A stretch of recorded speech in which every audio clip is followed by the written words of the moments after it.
l'uscita fatta. Qualcuno ha sostenuto che si è indispettito per il ditino alzato, qualcun altro ha detto che invece forse voleva distrarre un po' l'attenzione da quelle che sono le questioni di Iran e della trattativa. Lei che idea si è fatta?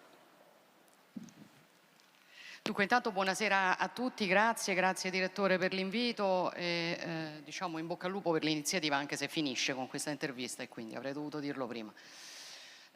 Guardi, non sono in grado di dare una risposta a questa domanda, sono onesta, nel senso io sono rimasta sinceramente colpita e quando ho detto che ero colpita ero estremamente sincera. Ho chiaramente letto le varie ricostruzioni che sono state fatte appunto con presunti video che sarebbero diventati virali in cui il mio atteggiamento poteva sembrare un po' assertivo al di là delle dita o meno, piuttosto che le ricostruzioni che pure racconterebbero di un tentativo di distogliere l'attenzione, diciamo, dall'andamento dei negoziati con l'Iran, per cui insomma riportare l'attenzione sulle difficoltà in ambito NATO, tant'è che nelle ultime ore, come ha visto, si è un po' allargato il fronte, ecco, che non è solo italiano ma coinvolge anche altri paesi.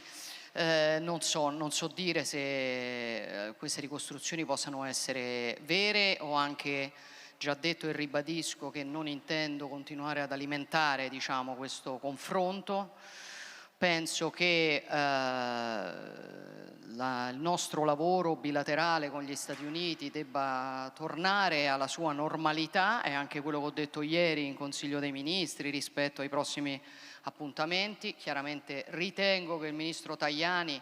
nell'immediato abbia fatto bene ad annullare la sua missione a Washington per dare un segnale, ma una volta che il messaggio passa non c'è bisogno, diciamo, di andare oltre, a partire proprio dal ricevimento a Villa Taverna, insomma tradizionale iniziativa che si svolge tutti gli anni in occasione del 4 luglio, al quale il governo sarà presente anche per, devo dire, rispetto verso l'ambasciatore Fertitta, che è personalità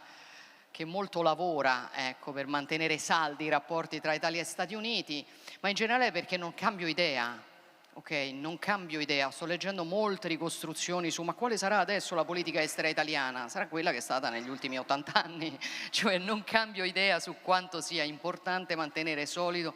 il rapporto tra Stati Uniti ed Europa, che è quello sul quale si fonda chiaramente un pezzo straordinario della forza Ma lei pensa dell'Occidente. che ci possano essere dei contraccolpi? Ho visto che qualcuno immaginava la politica dei dazi, inasprimento, oppure contraccolpi a livello commerciale per l'Italia?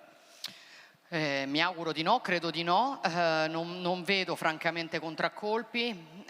mi pare che appunto la nostra attività e i nostri rapporti vadano bene anche nelle ultime settimane, anche negli ultimi mesi, tanto a livello istituzionale quanto a livello economico. Ricordo che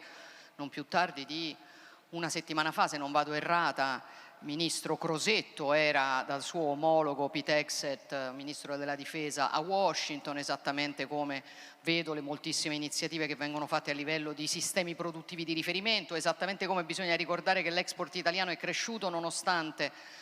i dazi americani nell'ultimo periodo, a dimostrazione insomma che i nostri prodotti sono molto ben recepiti dai consumatori americani e quindi io non vedo rischi francamente di contraccolpo, ma del resto sono due sistemi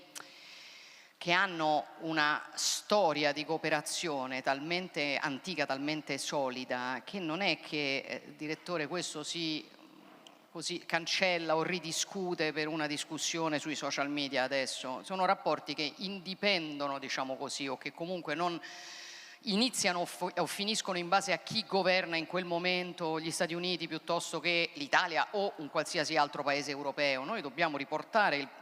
diciamo, i termini della politica estera alla profondità in cui devono stare i termini della politica estera, perché delle volte noi veramente parliamo di politica estera come se fosse, non lo so, Temptation Island, lo dico per fare riferimento ai meme che vedo girare, ma insomma politica estera è una cosa più complessa di questo. Ecco, visto che è più complessa